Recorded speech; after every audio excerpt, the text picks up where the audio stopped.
Espírito Santo e os milagres na história. Efeitos no mundo físico que ultrapassam todos os poderes humanos ou naturais conhecidos, e que, portanto, são atribuídos a uma causa sobrenatural. Antes de estudarmos os tipos de milagres, vamos considerar uma ilustração.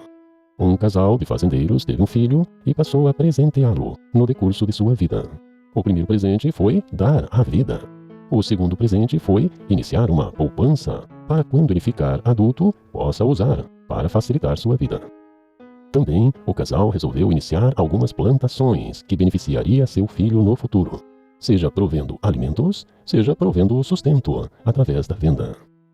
Quando o filho cresceu e se casou, os pais mantiveram todos os presentes e asseguraram ao novo casal que eles os apoiariam sempre. Infelizmente, o filho voltou as costas para os seus pais e se afastou deles.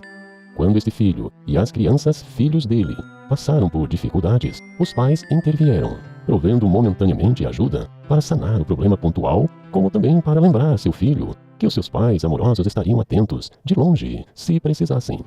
Os pais resolveram que iriam ajudar apenas pontualmente, para que o filho e seus netos lembrassem de seus pais, e que, quando o filho, numa data futura, voltasse para os pais, esses dariam toda a fazenda com suas benfeitorias.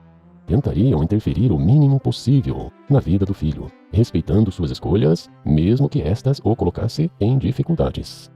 Nesta ilustração, tivemos vários tipos de presentes, alguns feitos antes do nascimento do filho, outros pela ocasião do nascimento, outros durante a infância e juventude. Alguns foram duradouros, outros foram pontuais. Alguns foram para suprir uma necessidade urgente. Muitas outras dificuldades o filho teria que enfrentar sem os pais. O verdadeiro e duradouro presente estava no futuro. Assim, em casos pontuais, a ajuda era para suprir uma necessidade do momento. De qualquer maneira, todos os presentes foram preparados pelos pais do jovem. Os presentes de nosso Criador, Jeová, também são assim. Todos os presentes são de Jeová. E todas as formas de milagres, em todas elas, o Criador está presente de alguma maneira. Tipos de milagres. 1. O milagre da vida. Estes foram preparados antes de nascermos. As dimensões de nossa existência constituem uma série de milagres. Os tamanhos e as distâncias envolvendo a Terra, o Sol e a Lua são milagrosos. Os efeitos que a precisão destas medidas causam a todo ser vivo na Terra são poderosamente benéficos para os mares, para o clima, para a vida vegetal e animal.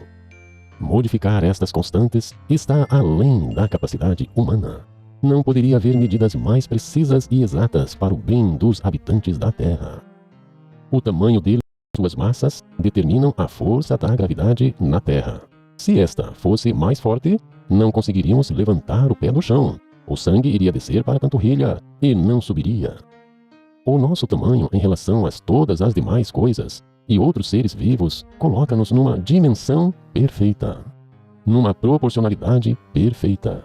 Se fôssemos pequenos, os insetos seriam gigantes. Se nós fôssemos gigantes, as plantas e vegetais que nos servem de alimentos seriam minúsculos. Cada dia nascem bilhões de seres na Terra. Nascem com DNA próprio, que determina seus tamanhos, suas formas, sua aparência. O DNA é o código de segurança que obriga os corpos vivos a se manterem na melhor dimensão possível para cada vida. A própria concepção e depois nascimento é um milagre grandioso, não importa o tamanho do ser que nasce. Depois, cada dia de vida é um conjunto de milagres excepcionais e inexplicáveis, quase na sua totalidade. 2. O milagre das estruturas. Acontecem durante a vida. É a automanutenção dos corpos.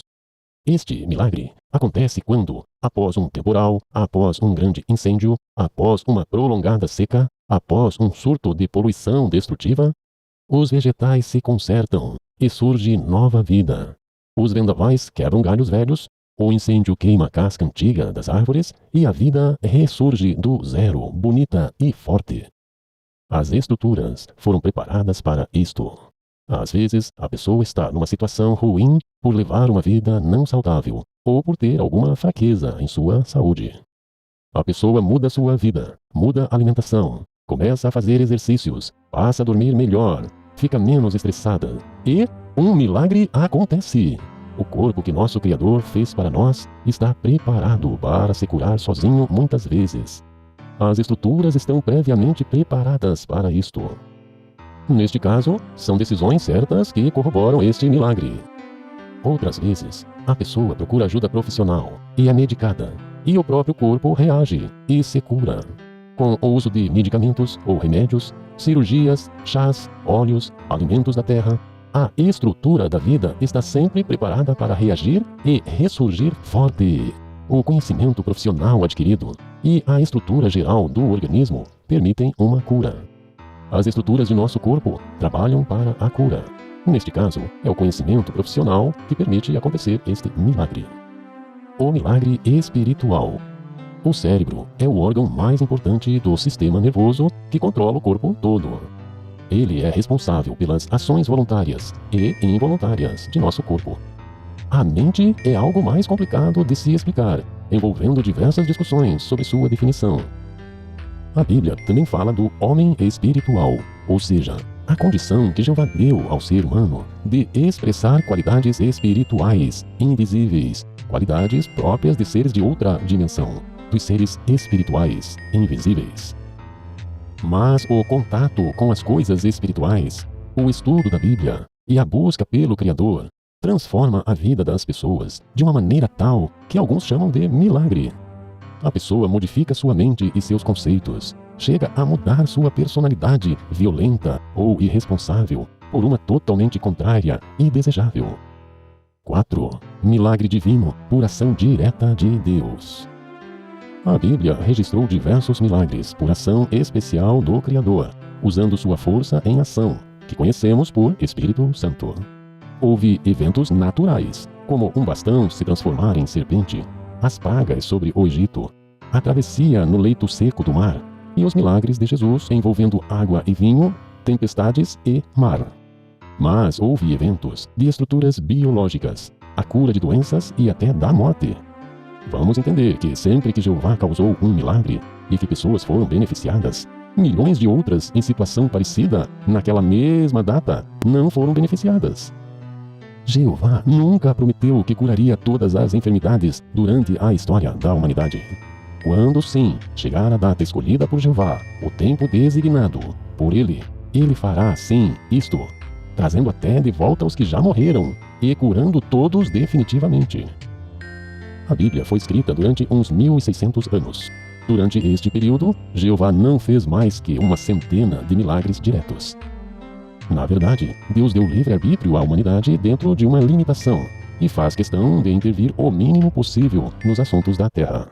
Assim, milagres com intervenção direta de Deus foram muito poucos. Todos os milagres diretos só aconteceram quando Jeová viu que realmente era necessário por uma razão que justificasse sua intervenção.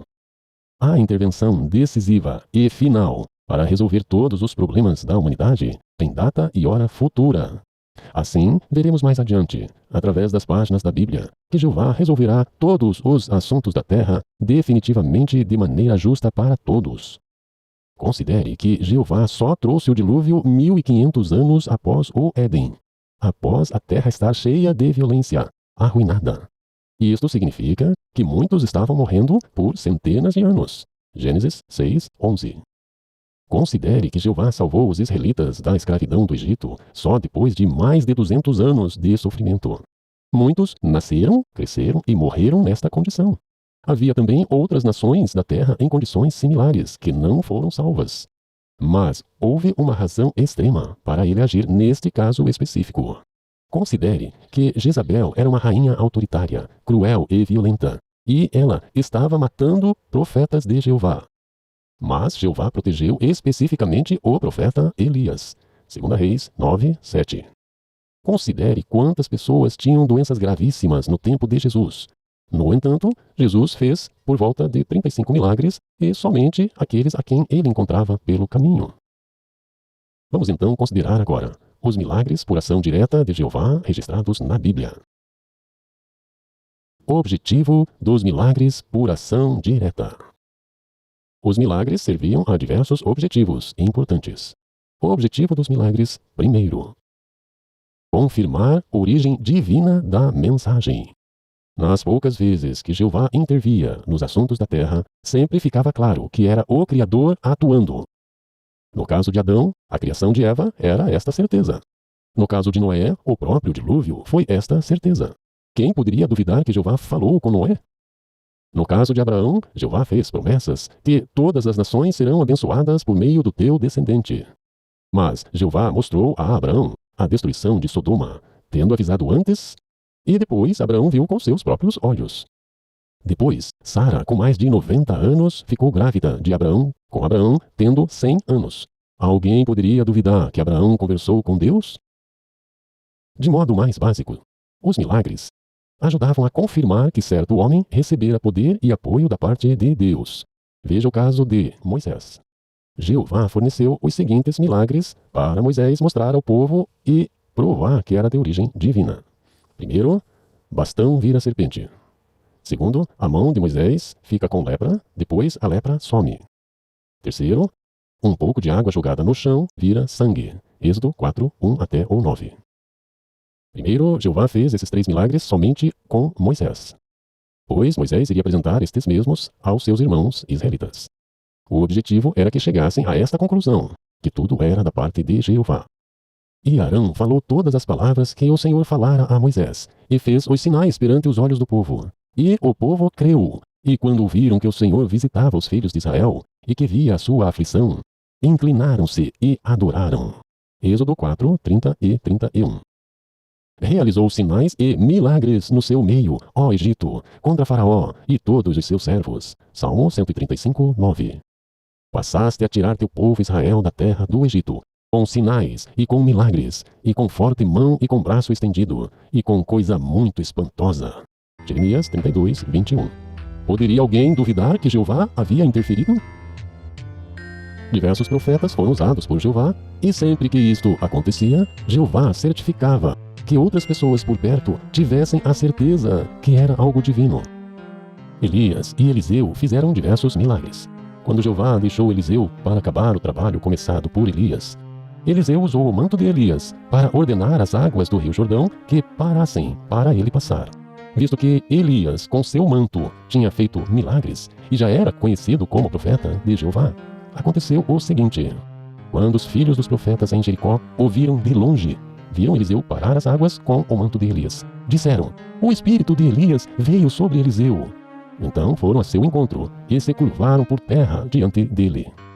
2 Reis 2, 11 até o 15. Podemos citar também o caso de Daniel, que, assim como tinha acontecido com José séculos antes, interpretou diversos sonhos de reis poderosos, e toda a cidade de Babilônia ficou sabendo. Também havia diversos homens por perto quando um anjo falou com Daniel. Somente eu, Daniel, tive a visão. Os homens que estavam comigo não a viram. No entanto, eles começaram a tremer muito e fugiram para se esconder. Existem diversas outras ações milagrosas de Jeová, como o caso de Sansão, de Jefté, de Gideão e muitos outros. Os milagres não tinham como objetivo principal beneficiar pessoas, mas confirmar que a ação era vinda dos céus. Mas muitos eram beneficiados também como consequência. Por intermédio de Moisés, Deus havia prometido um profeta vindouro. Os milagres de Jesus auxiliaram os observadores a identificá-lo como sendo o Messias. Vendo, pois, aqueles homens o milagre que Jesus tinha feito, diziam: este é verdadeiramente o profeta que devia vir ao mundo. João 6,14. Objetivo dos milagres 2. Mostrar que Jeová lidava agora com outra nação. Quando Jeová libertou a nação de Israel do Egito, ele mostrou para o mundo que havia escolhido aquela nação e fez um pacto com ela. Durante o primeiro século, Jesus Cristo e os apóstolos realizaram curas milagrosas. Naquela época da história cristã, os dons do Espírito, incluindo a capacidade de realizar curas, serviam para glorificar a Deus e eram sinais da aprovação e das bênçãos de Jeová sobre a recém-estabelecida congregação cristã. Era a evidência necessária que Jeová não iria mais lidar com a nação carnal de Israel. O escritor do livro de Hebreus dirigindo-se a cristãos que haviam estado sob o pacto da lei mosaica antiga, mostrou de que modo se deu isso, dizendo: Deus se juntou em dar testemunho com sinais, também com portentos e várias obras poderosas, e com distribuições de Espírito Santo, segundo a sua vontade. Hebreus 2, 1 até 4. Sim, desse modo Deus mostrou também claramente que ele lidava então com a recém-estabelecida congregação cristã sob o novo pacto, e havia removido seu favor daquele arranjo judaico sob o antigo pacto da lei. Mas por que foram necessárias as operações milagrosas do Espírito? Pois bem, no primeiro século, era raro que até mesmo um judeu possuísse uma coleção completa dos rolos das Escrituras hebraicas. A Bíblia era praticamente desconhecida entre os pagãos não israelitas. Quanto às narrativas evangélicas das Escrituras gregas, o chamado Novo Testamento, havia apenas poucas cópias em circulação. Neste tempo, nenhum dos livros bíblicos estava jeitosamente dividido em capítulos e versículos, assim como se dá hoje. Concordâncias bíblicas, dicionários bíblicos e comentários bíblicos não existiam. Portanto, torna-se evidente que precisava haver ajuda da parte de Deus, além do que era normal. Era lógico que o Espírito de Deus operasse de um modo que satisfizesse a necessidade que muitos discípulos cristãos tinham do conhecimento bíblico e de orientação. Jeová fez isso por meio dos dons milagrosos. O Espírito não operava de modo igual sobre cada membro da congregação, mas antes que manifestava sua operação e influência de modos diversos. Desta maneira, equipou plenamente a congregação como um corpo para manter a doutrina correta e as práticas puras, para pregar e ensinar as boas novas e para se manter firme contra a apostasia. Cessaram estas obras poderosas, ou dons do Espírito, cessaram com a morte de Jesus e dos apóstolos, e de qualquer pessoa a quem eles transmitiram esses dons. O apóstolo Paulo escreveu: Quer haja dons de profetizar, serão eliminados. Quer haja línguas faladas de forma milagrosa, cessarão. Quer haja conhecimento revelado por meios divinos, será eliminado. 1 Coríntios 13, 8. Por quê? Tendo cumprido seu propósito, que era provar que Jesus era o prometido Messias e que a congregação cristã tinha o favor de Deus, essas obras poderosas, incluindo as curas, não são mais necessárias. Elas foram eliminadas. Assim como Jeová sempre fez. No dilúvio ele agiu. Depois, no caso da confusão das línguas em Babel. E somente uns 500 anos mais tarde, Jeová voltou a agir, quando viu a necessidade, lá no tempo de Abraão. No caso do êxodo do Egito, ele continuou cuidando do povo, mas passaram-se 1500 anos até Jesus Cristo. Quantas interferências e milagres aconteceram em tantos anos? No caso de Jesus e a nova congregação, os milagres foram muito necessários para dar evidência de um marco histórico dos tratos de Jeová com a humanidade. Ele não teria mais uma nação sob o seu governo, mas pessoas de todas as nações seriam convidadas para serem cidadãos da nação Israel dos Filhos de Deus. Depois de ficar plenamente desenvolvida e estabelecida, a congregação cristã se destacaria pela demonstração de fé, esperança e amor inabaláveis como evidência da aprovação de Deus, e não pela demonstração de dons especiais. Assim, por volta do ano 100 da nossa era comum, quando morreu o último dos apóstolos, cessou-se os milagres desta natureza. As curas milagrosas como sinal do favor de Deus cessarão.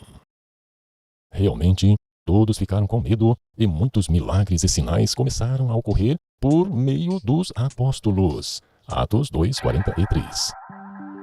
Porque o Espírito Santo ainda não tinha vindo sobre nenhum deles, mas eles só haviam sido batizados em nome do Senhor Jesus. Então lhes impuseram as mãos, e eles começaram a receber Espírito Santo. Quando Simão viu que o Espírito era dado pela imposição das mãos dos apóstolos, ofereceu-lhes dinheiro. Atos 8, 14 até 18. Assim, quando morreu o último dos apóstolos, cessou-se os milagres desta natureza. O próprio Jeová havia concedido a Jesus, que forneceu aos apóstolos esta autoridade de de distribuição do Espírito Santo. Objetivo dos milagres 3. Mostrar que o reino messiânico fará no futuro. Os milagres de curas de Jesus contêm uma mensagem importante para nós hoje. Se prestarmos atenção e exercermos fé no que Jesus ensinou sobre o reino de Deus, podemos aguardar o tempo em que a seguinte profecia inspirada se cumprirá tanto em sentido espiritual como físico. Nenhum residente dirá, estou doente. Isaías 33, 24. Também 35, 5 e 6. E Apocalipse 21, 4.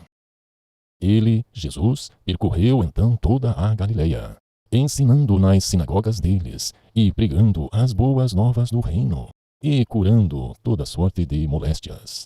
Mateus 4, 23.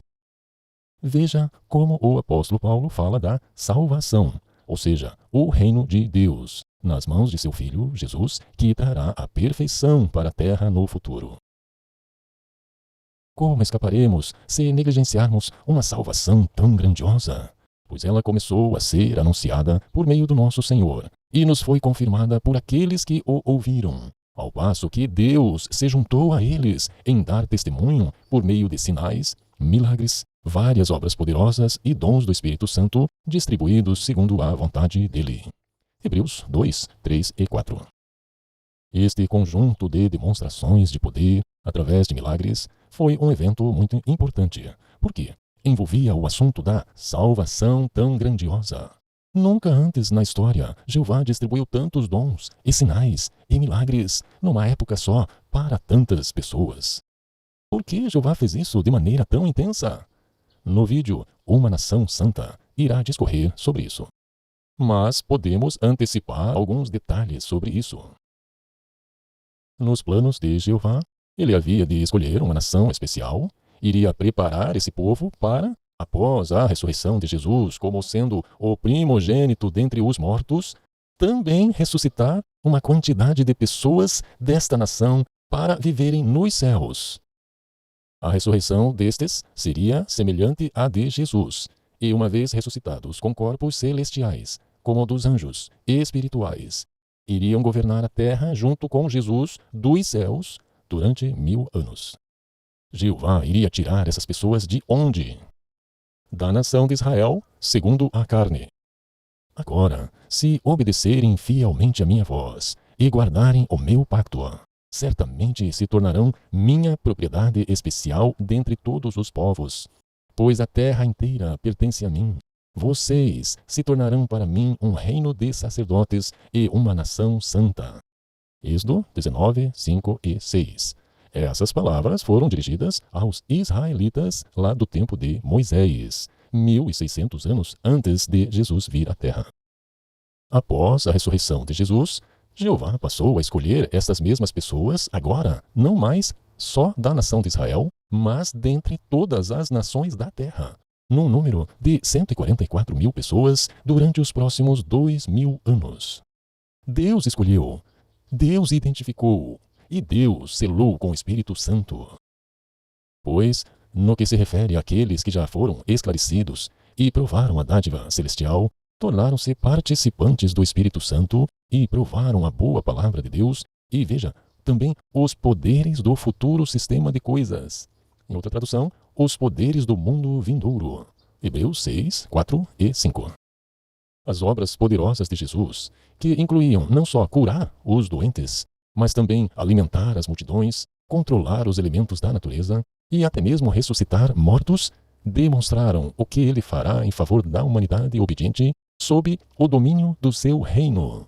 Junto com ele estarão justamente estes, a quem Jeová derramou do Espírito Santo. Realmente, estas são boas notícias. Agora, vamos considerar diversos detalhes sobre as curas feitas por Jesus e pelos apóstolos. Parte 2. Como eram os dons milagrosos? 1. Jesus curava a todos. Jesus curava os doentes de formas bem diferentes das usadas pelos curandeiros atuais. Por exemplo, ele curava todos que lhe pediam ajuda. Não escolhia alguns da multidão para curar e depois mandava os outros embora sem terem recebido nenhuma cura. As curas de Jesus também eram completas e quase sempre instantâneas. A Bíblia diz: toda a multidão procurava tocá-lo, porque saía dele poder e sarava a todos eles. Lucas 6, 19. As obras poderosas de Jesus incluíam não só curar os doentes, mas também alimentar as multidões, controlar os elementos da natureza e até mesmo ressuscitar mortos. 2. Jesus curava independente de o doente ter fé ou não. Os curandeiros modernos, quando não conseguem curar, geralmente culpam o doente, dizendo que ele, o doente, não demonstrou fé suficiente. Em contraste com isso, Jesus curava até mesmo alguns que ainda não haviam depositado fé nele. Por exemplo, certa vez, sem que ele tivesse pedido, Jesus se aproximou de um homem cego e o curou. Mais tarde, Jesus perguntou-lhe: depositas fé no Filho do Homem? O homem respondeu: quem é ele, Senhor, para que eu possa depositar fé nele? Jesus lhe disse: é ele que está falando contigo. João 9, 1 até o 7, depois do 35 até o 38. Você talvez pergunte: se a fé não era um pré-requisito para ser curado por Jesus, porque ele várias vezes disse aos que foram curados: a tua fé te fez ficar bom. Lucas 4, 48, 17, 19 e também no capítulo 18, versículo 42. Por dizer isso, Jesus estava enfatizando que aqueles que naquela ocasião eram movidos pela fé a procurar a cura, realmente eram curados, ao passo que os que não o procuravam perdiam esta oportunidade. Os que conseguiam a cura não eram curados por causa de sua fé, mas eram curados sim pelo poder de Deus. A Bíblia diz a respeito de Jesus: Deus o ungiu com Espírito Santo e poder, e ele percorria o país, fazendo o bem, sarando a todos os oprimidos pelo diabo, porque Deus estava com ele. Atos 10, 38. 3. Jesus curava inteiramente de graça. Quando Jesus enviou seus discípulos para pregar, ele lhes disse: curai doentes, ressuscitai mortos, tornai limpos os leprosos, expulsai demônios. De graça recebestes, de graça dai. Mateus 10, 8. 4. Jesus curava instantaneamente, na hora. Não envolvia nenhum rito, cerimônia ou espetáculo. Jesus realizava milagres abertamente, muitas vezes perante um grande número de testemunhas. Não usava iluminação especial, cenário ou acessórios. Marcos 5, 24 até 29 e Lucas 7, 11 até o 15. Jesus tocou-lhes os olhos e eles receberam imediatamente visão e o seguiram. Mateus 20, 29 até 34. Enquanto ele estava em Cafarnaum, na Galileia, trouxeram-lhe muitas pessoas possessas de demônios, e ele expulsou os espíritos com uma palavra, e curou a todos os que passavam mal. Mateus 8, 16. Pedro e Paulo estavam subindo ao templo para a hora da oração, a 9ª hora, e um homem manco de nascença estava sendo carregado. No entanto, Pedro disse: em nome de Jesus Cristo, o Nazareno, ande. Assim, ele o segurou pela mão direita e o levantou. Instantaneamente, os seus pés e os seus tornozelos ficaram firmes, e num salto ele se pôs de pé. E começou a andar, e entrou com eles no templo, andando, pulando e louvando a Deus. Atos 3, 1 até 8. 5. Jeová usava pessoa mansa e humilde para curar outros. Ao realizar obras poderosas, Jesus nunca chamou atenção para si mesmo. Fez questão de atribuir a Deus a glória e o mérito pelos resultados de qualquer milagre que fizesse. Antes de curar um cego, por exemplo, Jesus salientou que a cura seria feita para que as obras de Deus fossem manifestas no seu caso. João 9, 1 até 3 e 11, do 1 até o 4. Note o modo despretensioso como Jesus curou 2 cegos. Penalizado, diz o relato. Jesus tocou-lhes os olhos, e eles receberam imediatamente visão e o seguiram. Mateus 20, 29 até 34. Antes de ressuscitar Lázaro, levantou as mãos para o céu diante da multidão e pediu que seu pai mostrasse que era dele, de Deus nos céus, a origem do poder. 6. A quantidade de curados era enorme. E, depois de partir os pães, deu-os aos discípulos, e os discípulos os deram às multidões. Mateus 14, 19. Ele, Jesus, desceu com eles e parou num lugar plano. Havia ali um grande número de seus discípulos e uma grande multidão de pessoas de toda a Judéia e de Jerusalém e do litoral de Tiro e Sidom, que tinham vindo para ouvi-lo e para ser curados das suas doenças. Até mesmo os afligidos por espíritos iníquos eram curados. E toda a multidão procurava tocá-lo, porque saía poder dele e curava a todos eles. Lucas 6, 17 até o 19. Você já viu algum líder religioso que tenha feito algo parecido em nossos dias? Quando lemos a narrativa que relata as atividades dos apóstolos e de seus companheiros, conforme principalmente registrada no livro bíblico de Atos, não podemos deixar de ficar impressionados com a potência, a intensidade e a energia da operação do Espírito Santo. A partir de Pentecostes de 33, da nossa era comum, os crentes no Senhor continuavam a ser acrescidos, multidões deles, tanto de homens como de mulheres. Atos 5:14. 7. A diversidade de dons era grande. Esses dons se acham alistados em 1 Coríntios 12, versículos do 4 até o 11. O apóstolo escreve sobre estes dons. O primeiro alistado é a palavra de sabedoria. A sabedoria é a capacidade de usar o conhecimento e a compreensão com pleno êxito para atingir certos objetivos. Era sabedoria divina. O segundo era a palavra de conhecimento. Não se tratava do conhecimento a respeito de Deus e de Cristo que todos os cristãos precisam ter para ser discípulos. João 17:3, Romanos 10:14. Era um conhecimento milagroso que compensava a falta de exemplares das Escrituras daquela época. Alertava também de modo milagroso as situações que afetavam o bem-estar da congregação, como relatado em Atos 5, do 1 até o 11. A seguir vinha a fé. Era uma fé milagrosa inspirada pelo Espírito, uma convicção inquebrantável que habilitava seu possuidor a vencer obstáculos montanhescos e transmitir à congregação energia e zelo para prosseguir inabalavelmente na pregação das boas novas. Muitos cristãos corajosamente foram mortos em arenas por não querer abandonar sua fé. Depois vinham dons de curar e outras obras poderosas. Estes serviam de sinal para os incrédulos, provando poderosamente que o Espírito de Deus estava sobre a congregação e assim facilitava a obra dela. O dom de profetizar, além do falar das coisas magníficas de Deus, incluía a capacidade inspirada de falar com exatidão sobre coisas vindouras. Esta predição inspirada de acontecimentos, em geral, parece ter sido limitada, porém, às coisas que afetavam a congregação naquele tempo, habilitando-a a entender a situação prevista, como no caso da fome no tempo do imperador Cláudio, predita pelo então profeta cristão Ágapo. Atos 11, 27 até o 30. O discernimento de pronunciações inspiradas era o dom que operava para a segurança da congregação. Naquele tempo havia realmente profetas com mensagens inspiradas de Deus, alguns dos quais viajavam, como fizeram Barnabé, Silas, Paulo e outros.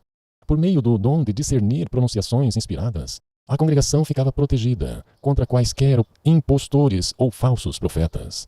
Quando tais vinham à congregação, podiam ser identificados pelo membro que possuía tal dom.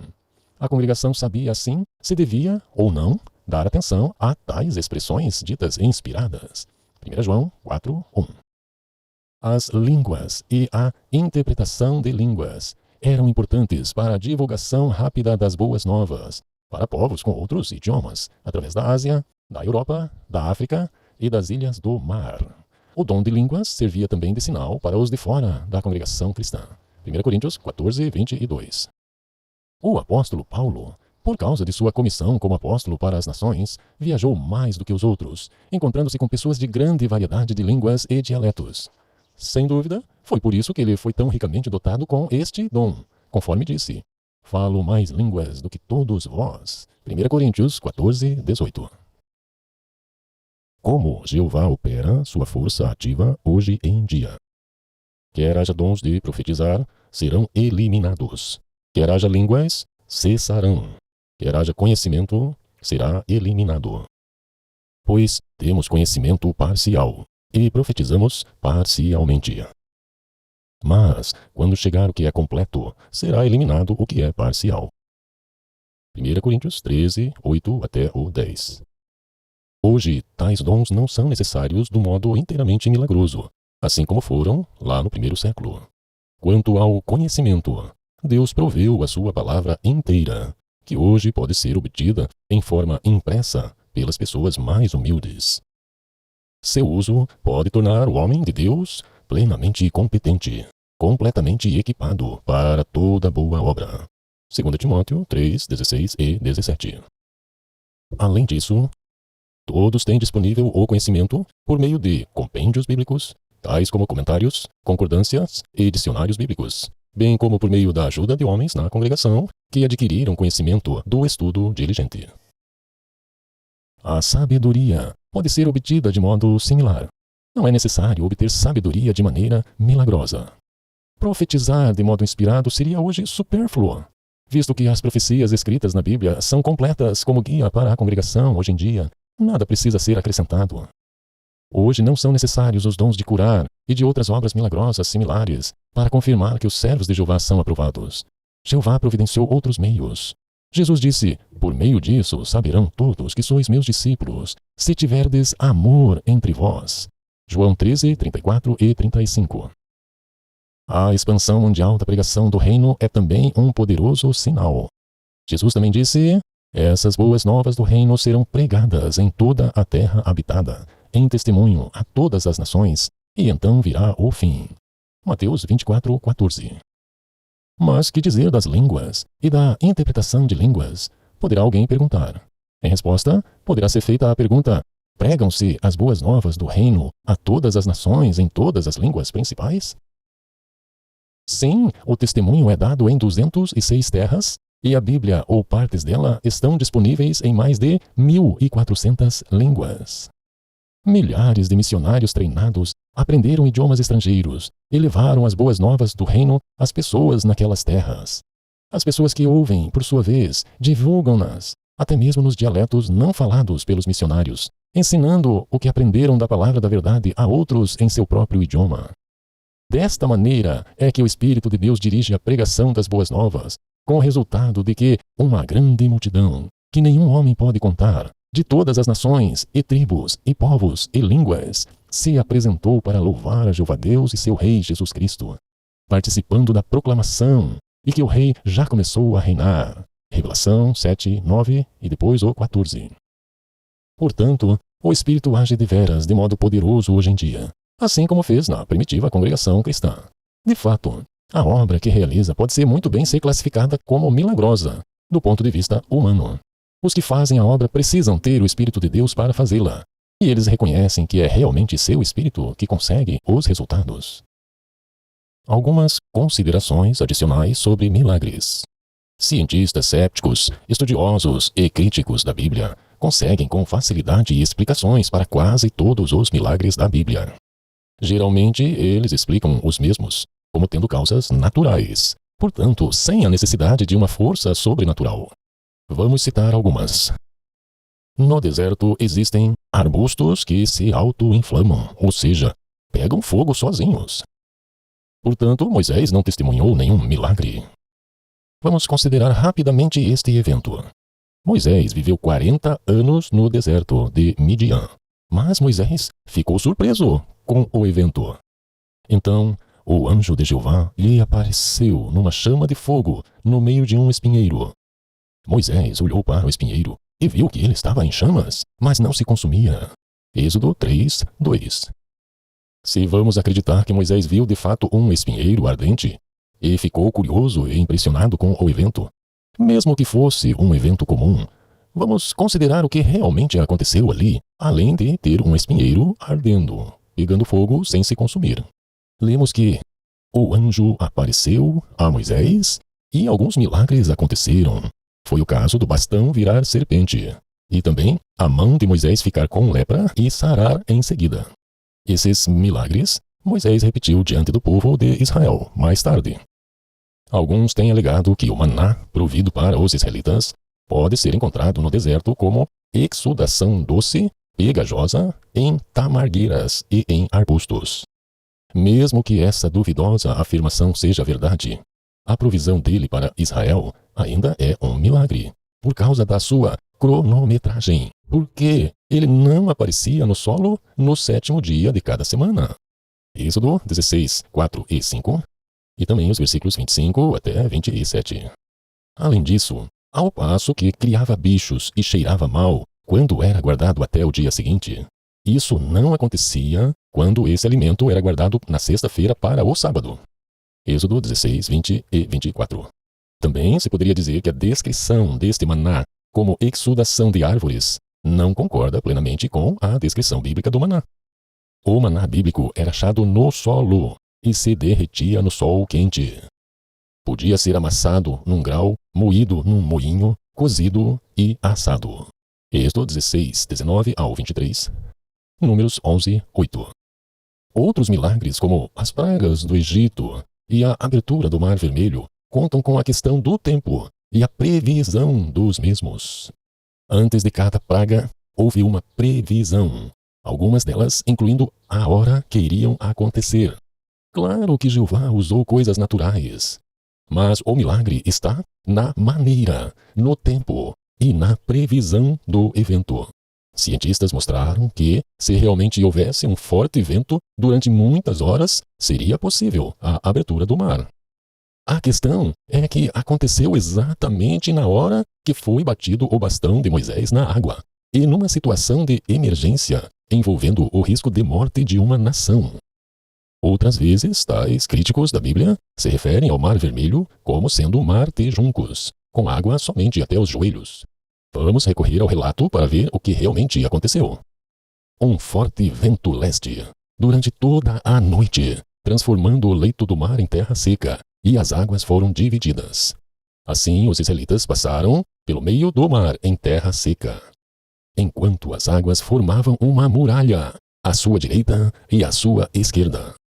As águas voltaram e cobriram os carros de guerra e os cavaleiros de todo o exército de Faraó, que haviam entrado no mar atrás dos israelitas. Não se deixou sobrar nem sequer um deles. Êxodo 14, 21, 22 e 28. Assim aconteceu com diversos milagres. Às vezes é uma questão apenas de tempo. Imagine se Ló saísse daquela cidade de Sodoma um dia depois. Seria uma tragédia para ele. Às vezes é uma questão de tecnologia e conhecimento científico. É o caso das medidas da Arca de Noé. Ela foi feita com uma proporção de 6 partes de comprimento por 1 de largura. Até hoje, os maiores navios usam esta proporção. Se fosse diferente, Noé e os animais estariam no fundo das águas. Considere também que os relatos bíblicos têm verdades em si mesmos, no próprio texto. Compare a história da Bíblia com odisseias antigas, com histórias mitológicas ou histórias falsas. A Bíblia, como também um livro histórico, fornece detalhes de tamanhos exatos e lógica matemática, fornece datas e contagem de dias. Por exemplo, o dilúvio teve medidas da arca, também teve data de começo e de fim. No 600º ano da vida de Noé, no 2º mês, no dia 17 do mês, nesse dia arrebentaram todos os mananciais das vastas águas profundas e abriram-se as comportas dos céus. Gênesis 7, 11. Recentemente, cientistas descobriram que de fato existem águas profundas, águas que estão a quilômetros abaixo do solo. E abriram-se esses mananciais, diz a Bíblia, e a água veio em grande parte dali. Observe essas referências históricas. No 5º ano do reinado de Tibério César, quando Pôncio Pilatos era governador da Judeia, Herodes era governador distrital da Galileia, seu irmão Filipe era governador distrital da região da Itureia e de Traconites, e Lisânias era governador distrital de Abilene. Nos dias do principal sacerdote Anás e de Caifás, a declaração de Deus chegou a João, filho de Zacarias, no deserto. Lucas 3, 1. Cuidado com as curas milagrosas. Lembre-se que, sempre que houve milagres no passado, havia alguém nos céus conduzindo estes milagres. Este é o princípio por trás dos milagres. Alguém fornece poder, energia e força para que o milagre aconteça. Se não é o ser humano, quem está por trás? E este será sobre-humano, porque o milagre é algo atribuído a uma causa sobrenatural. A pergunta é: quem está por trás do milagre? A vida real não é como um filme, que uma vara ou um anel ganha poder, que um amuleto ou algum objeto ganha poder, ou que no corpo de um herói aparece do nada poderes sobrenaturais. Se não for pelo vento, pelo magnetismo ou outras causas naturais, nada irá se mexer sozinho. Todo poder tem um ser poderoso por trás. Se não é ilusionismo, é espiritismo. Algum ser espiritual está por trás. Não se deixe enganar. Não se deve encontrar em seu meio alguém que queime seu filho ou sua filha no fogo, ou que use de adivinhação, ou que pratique magia, ou que procure presságios, ou um feiticeiro, ou alguém que prenda outros com encantamento, ou que consulte quem invoca espíritos, ou um adivinho, ou alguém que consulte os mortos. Pois quem faz essas coisas é detestável para Jeová. Deuteronômio 18, do 10 até o 12. Devemos nos perguntar: é Deus que está produzindo? Qual razão Deus tem para fazer isto? Envolve muitas pessoas ou beneficiou apenas uma pessoa específica? Se Jeová curar pessoas com doenças sérias ou evitar que morram em acidentes, será que ele teria desistido de trazer o novo mundo, que é a solução definitiva e eterna para todos os problemas? Por outro lado, por que ele iria curar pessoas hoje, se estamos nos últimos dias e está muito próximo o novo mundo? Mas quem faria obras tão poderosas se não fosse o próprio Deus? No seu famoso Sermão do Monte, Jesus disse que os impostores religiosos lhe diriam: Senhor, Senhor, não fizemos muitas obras poderosas em teu nome? Mas ele responderia: Nunca vos conheci, afastai-vos de mim, vós obreiros do que é contra a lei. Mateus 7, 22 e 23. Noutra versão da Bíblia, este mesmo texto diz: Senhor, Senhor, não foi em teu nome que profetizamos, em teu nome que expulsamos os demônios, e em teu nome que fizemos muitos milagres? A respeito da fonte do poder que essas pessoas afirmam ter, o apóstolo Paulo alertou: a presença daquele que é contra a lei é segundo a operação de Satanás, com toda obra poderosa, e sinais, e portentos mentirosos, e com todo engano injusto. 2 Tessalonicenses 2, 9 e 10. Este mesmo texto, em outra versão da Bíblia, diz: a vinda do iníquo dá-se por obra de Satanás, com toda a espécie de milagres, sinais e prodígios enganadores. Na versão Missionários Capuchinhos. Então, nem sempre os milagres são charlatanismo e curandeirismo. Conforme a Bíblia, podem ser atuações de seres espirituais, os demônios. Além disso, as curas relacionadas com relíquias, imagens e ídolos religiosos não podem ser parte de Deus. Por quê? Porque a palavra de Deus diz claramente: fugi da idolatria e guardai-vos dos ídolos. 1 Coríntios 10, 14 e 1 João 5, 21. Essas curas fazem parte dos artifícios que o diabo usa para afastar as pessoas da adoração verdadeira. A Bíblia diz: o próprio Satanás persiste em transformar-se em anjo de luz. 2 Coríntios 11, 14. Finalmente, observe que no início deste estudo, vimos que os milagres podem ser advindos de nossa constituição, do nosso corpo preparado para se curar, também das mudanças de hábitos, de medicamentos e até o bem-estar espiritual que pode produzir paz, calma e fazer bem para o nosso físico. Mas Deus não diz a seus adoradores para basearem sua fé apenas em milagres.